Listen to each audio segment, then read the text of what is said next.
SIR এর চূড়ান্ত voter তালিকায় এই ভোটাররা বাদ যাবে এমনটাই জানিয়ে দিল নির্বাচন কমিশন। পাশাপাশি ইতিমধ্যেই বিএলও অ্যাপে একটি নতুন অপশনও যুক্ত করা হয়েছে। এবার বিএলওদেরও কিন্তু এই কাজটি করার নির্দেশ দেওয়া হয়েছে। তো বন্ধুরা, এই মুহূর্তে নির্বাচন কমিশনের তরফ থেকে এই নিয়ে কি জানানো হয়েছে সমস্ত কিছু জানাবো আজকের এই ভিডিওতে। তো আশা রাখবো ভিডিওটিতে আপনারা প্রত্যেকেই প্রথম থেকেই শেষ পর্যন্ত সঙ্গে থাকবেন এবং নতুন হয়ে থাকলে চ্যানেলটিকে সাবস্ক্রাইব করে পাশের দেওয়া বেল আইকনটিকেও প্রেস করে অল নোটিফিকেশনটিকে বাজিয়ে দেবেন। তো দেখুন বন্ধুরা, ইতিমধ্যেই যে হিয়ারিং প্রক্রিয়া চলছে আমাদের গোটা পশ্চিমবঙ্গ জুড়ে, এই হিয়ারিং প্রক্রিয়ায় ইআরও, এইআরও এবং পাশাপাশি মাইক্রো অবজারভার এবং বিএলওরা তো উপস্থিত থাকছেন, তাই তো? আপনাদের এলাকার বিএলও কিন্তু সেই জায়গায় অবশ্যই উপস্থিত রয়েছে। এবার কিন্তু বিএলওদের নির্দেশ দেওয়া হয়েছে, একটি বিএলও অ্যাপে নতুন অপশনও যুক্ত করা হয়েছে। এই অপশনের মাধ্যমে এবার বিএলওরা কিন্তু একটি কাজ করবে। কোন কাজটি করবে আগে আপনাদেরকে জানাবো, তারপর আমরা এসআইআর এর চূড়ান্ত ভোটার তালিকায় ঠিক কোন কোন ভোটারদের নাম বাতিল হওয়ার সম্ভাবনা রয়েছে এই মুহূর্তে কমিশনের তরফ থেকেই বা কি জানানো হয়েছে সেটা আপনাদেরকে জানিয়ে দেব। তো বন্ধুরা, এই মুহূর্তে বিএলও অ্যাপে যে নতুন অপশনটি যুক্ত করা হয়েছে সেটি আমি অন স্ক্রিনে দিয়ে দিচ্ছি। আপনারা প্রত্যেকেই অন স্ক্রিনে দেখতে পাচ্ছেন। দেখুন, সবার নিচের দিকে একটি অপশন রয়েছে upload hearing photo and attendance. অর্থাৎ এই যে অপশনটি রয়েছে এই অপশনে যখন ক্লিক করবে, ক্লিক করার পরই যে আপনি হিয়ারিংয়ে অ্যাটেন্ডেন্স হলেন, উপস্থিত হলেন, সেটির যে তথ্য সেটি তাদের দিতে হবে।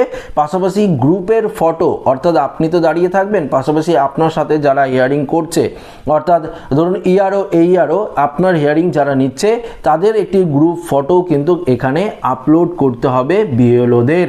এটা কিন্তু স্পষ্টভাবে জানিয়ে দিয়েছে নির্বাচন কমিশন।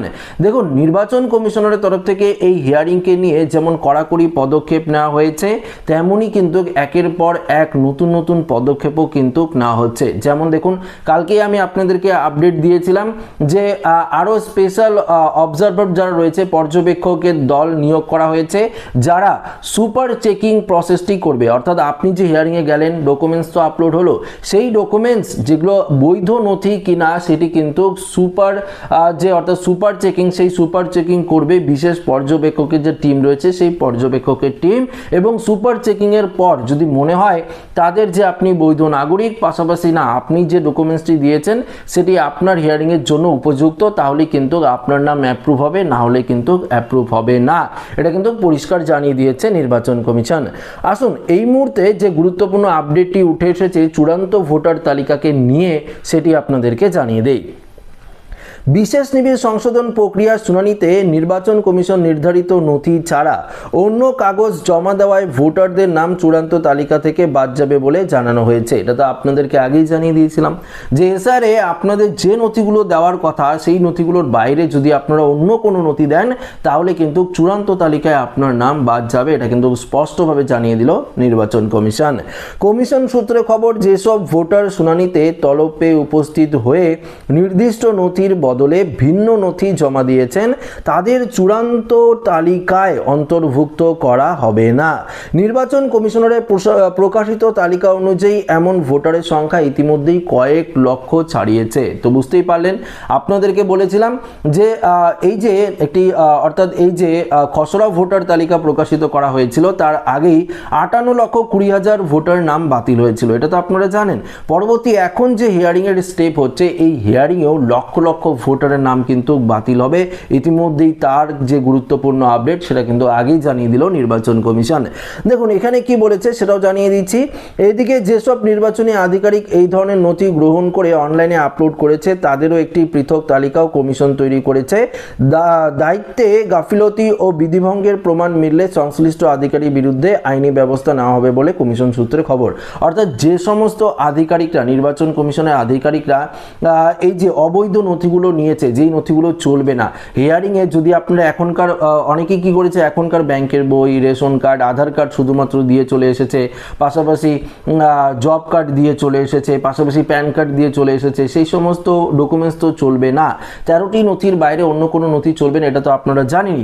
এর বাইরে যারা নথি দিয়েছেন, যেগুলো অবৈধ নথি, সেগুলো যারা দিয়েছেন সেক্ষেত্রে কিন্তু তাদের নাম বাতিল করে দেওয়া হবে এবং পাশাপাশি যারা গ্রহণ করেছে এই সব নথি সেই সমস্ত আধিকারিকদের বিরুদ্ধেও আইনি ব্যবস্থা নেওয়া হবে নির্বাচন কমিশনারের তরফ থেকে।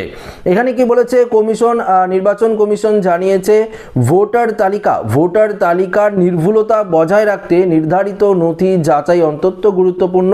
নিয়ম বহির্ভূত নথি গ্রহণ বা জমা পড়লে তা গ্রহণযোগ্য হবে না বলে স্পষ্টই কিন্তু বার্তা দিয়েছে কমিশন সূত্রে খবর, যেসব ভোটার শুনানিতে তলব পেয়ে উপস্থিত হয়ে নির্দিষ্ট নথির বদলে ভিন্ন নথি জমা দিয়েছেন তাদের নাম চূড়ান্ত তালিকায় অন্তর্ভুক্ত করা হবে না।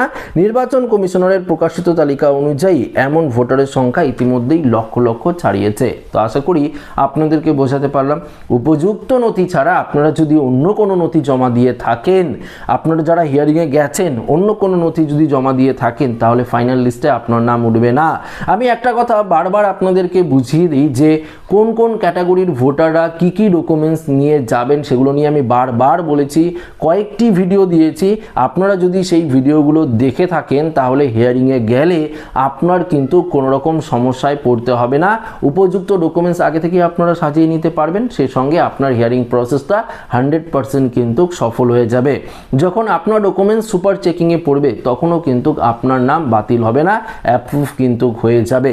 তাই আমি বারবার বলি, উপযুক্ত ডকুমেন্টস দেখিয়ে কিন্তু হিয়ারিংয়ে আপনার নাম নথিভুক্ত করতে হবে বা আপনাকে প্রমাণ দেখাতে হবে।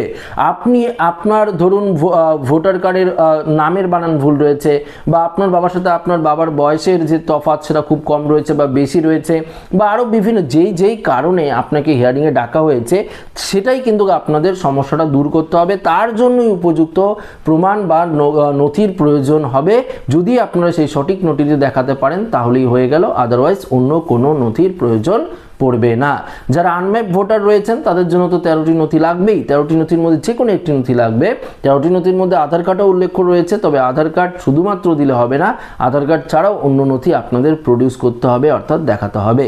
তো আশা করি এই ভিডিওটিতে আপনাদেরকে সঠিক ইনফরমেশন দিয়ে হেল্প করতে পেরেছি। ভিডিওটি ভালো লাগলে লাইক করবেন, বন্ধুদের সাথে শেয়ার করবেন, নতুন হয়ে থাকলে চ্যানেলটিকে সাবস্ক্রাইব করে আমাদের সঙ্গে জুড়ে থাকবেন। ধন্যবাদ।